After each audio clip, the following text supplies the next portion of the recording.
Hello friends, welcome to my channel. So friend, आज हम इस वीडियो में डिस्कस करने वाले हैं आरपीएससी की तरफ से सेकंड ग्रेड का सिलेबस आ चुका है। सो देखते हैं कौन से टॉपिक न्यू ऐड हुए हैं या फिर सिलेबस में कोई चेंज हुआ है या फिर नहीं। सो स्टार्ट करते हैं। पार्ट वन में है ग्रामर के टॉपिक्स कौन कौन से हैं। तो फर्स्ट है पार्ट्स ऑफ स्पीच, जिसमें noun, verb, adjective and adverbs. इसके बाद है article and determiners, tense, preposition, modal या मॉडल्स जो भी आप कहते हो, degree of comparison, comparative, superlative degree. इसके बाद है subject verb agreement, subordination and coordination, compound and complex sentence, then conditional sentence, transformation of sentence, जिसमें 3 टॉपिक हैं।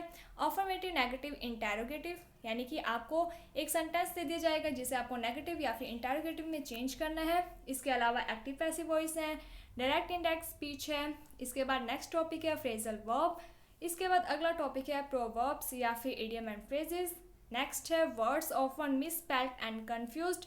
तो ये वाला जो टॉपिक है ये न्यू आया है। इसके बाद है सिनोनिम एंड एंटोनियम्स।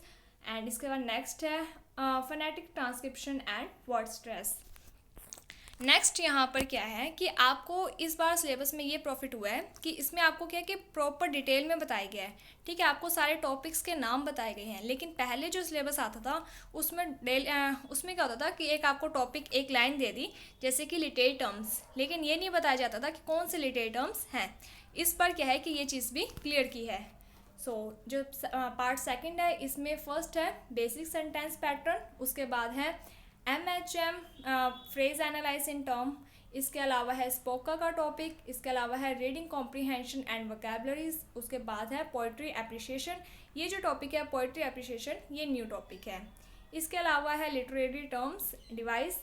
तो इसमें कौन कौन से पढ़ने हैं, तो ये आपके सामने लिखे हुए हैं, इन सभी को आपको पढ़ना है। और हो गया सोनेट, एपिक, एलेजी और बैलेड, एलिट्रेशन, हाइपरबोल, सीमिल, मेटाफर, ये सब क्या होता है, बस आपको मेन इसकी डेफिनेशन पता होनी चाहिए। क्वेश्चन इस तरीके से भी आ सकते हैं कि आपको एक लाइन दे दी जाएगी और ये पूछ लिया जाएगा कि इसमें कौन सा लिटरेरी टर्म है। इसके अलावा अगला जो टॉपिक है उसमें आपको मेजर लिटरेरी पीरियड्स हैं जो उसके बारे में बताया गया है। साथ में यहाँ पर क्या है कि आपको नाम दिए गए हैं इनके। पहले क्या होता था कि सीधा आपको ये टॉपिक का नाम दे दिया जाता था कि मेजर लिटरेरी पीरियड्स, लेकिन कौन कौन से हैं उसका आपको इस बार बताया गया है क्लियरली। इसके अलावा जो भी लिटरेरी मूवमेंट्स आए हैं उनके बारे में बताया गया है, तो ये सभी हैं। एंड इसके अलावा यहाँ पर जो इंडियन राइटर्स हैं और पोइट्स इन इंग्लिश, उनके बारे में बताया गया है जो 20th सेंचुरी के हैं, जैसे कि रविंद्रनाथ टैगोर है, मुल्क राज आनंद, R.K. नारायण, सरोजिनी नायडू, तोरुदत्त, निज़िम अज़ीज़, रस्किन बॉन्ड, अरुण कौलकर। इसके अलावा ये सारे हैं, तो आप सभी देख लेना। इसके अलावा थर्ड जो पार्ट है इसमें है teaching methods, grammar translation method, direct method, structural method. And इसके अलावा है audiolingual method, communicative English language teaching, teaching prose, poetry, grammar and composition. इसके अलावा है basic principles of second language teaching, selection, graduation and presentation and testing.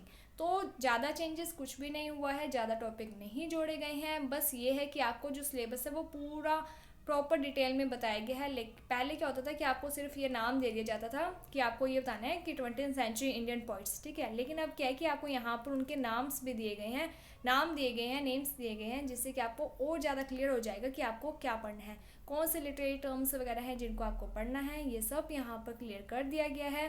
So hopefully आपको ये जो video है इससे थोड़ी ही से ही ज़रूर गाइडेंस हुई होगी। So thank you friends for watching my video. Thank you.